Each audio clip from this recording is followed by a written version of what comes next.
हे धर्मराज, मुझे स्त्री का जन्म मत दीजिए। चाहे तो मुझे नरक में डाल दीजिए, लेकिन स्त्री का जन्म कभी मत देना। यमराज के दरबार में गूंजते ये शब्द सुनकर वहां उपस्थित हर कोई दंग रह गया। आखिर धर्मराज ने ऐसा क्या कह दिया कि एक पुण्यात्मा गौ माता स्त्री जन्म के नाम से ही कांप उठी। धर्मराज ने विस्मित होकर पूछा, पुत्री, स्त्री का जन्म तो बड़े भाग्य से मिलता है। ऐसी क्या पीड़ा है स्त्री के जीवन में जो तुम इस सौभाग्य से दूर भाग रही हो? गौमाता ने करुण स्वर में उत्तर दिया, हे धर्मराज, मैं आपको स्त्री जीवन की 3 ऐसी भयानक सच्चाइयां बताऊंगी जिन्हें सुनकर आप भी मौन हो जाएंगे और समझ जाएंगे कि मैं ये जन्म क्यों नहीं चाहती। नमस्कार दोस्तों, आपका स्वागत है। आज हम आपको गरुड़ पुराण में वर्णित एक ऐसी अद्भुत कथा सुनाने जा रहे हैं जो केवल एक कहानी नहीं बल्कि जीवन का कठोर सत्य है। इसे अंत तक अवश्य सुनिए। प्राचीन काल की बात है। मध्य देश के एक पवित्र नगर में एक गौ माता निवास करती थी।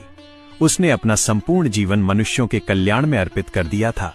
अपने दूध से असंख्य प्राणियों का पालन पोषण किया, कभी किसी का अहित नहीं किया और स्वयं कष्ट सहकर भी हमेशा दूसरों का हित करती रही।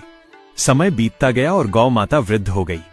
एक संध्या काल अत्यंत शांत मन से उसने अपने प्राण त्याग दिए।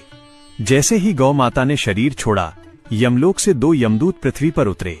वे उसके सूक्ष्म शरीर को आदरपूर्वक यमपुरी ले गए, जहां न्याय के देवता धर्मराज अपने सिंहासन पर विराजमान थे और समीप ही चित्रगुप्त कर्मों का लेखा जोखा लेकर उपस्थित थे।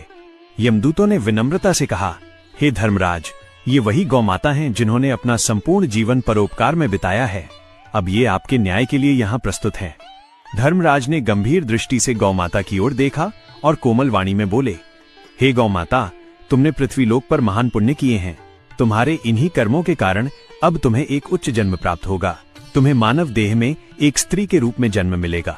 ये सुनते ही गौ माता ने हाथ जोड़ लिए और कांपते स्वर में वही विनती की कि उन्हें स्त्री का जन्म न दिया जाए।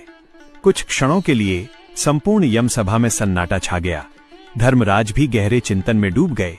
उन्हें आश्चर्य हो रहा था कि जो गौ माता स्वयं ममता और सेवा की प्रतिमूर्ति रही है, वही स्त्री जन्म से इतना भयभीत क्यों है। धर्मराज ने गंभीर स्वर में पूछा, हे गौ माता, स्पष्ट रूप से कहो, ऐसा कौन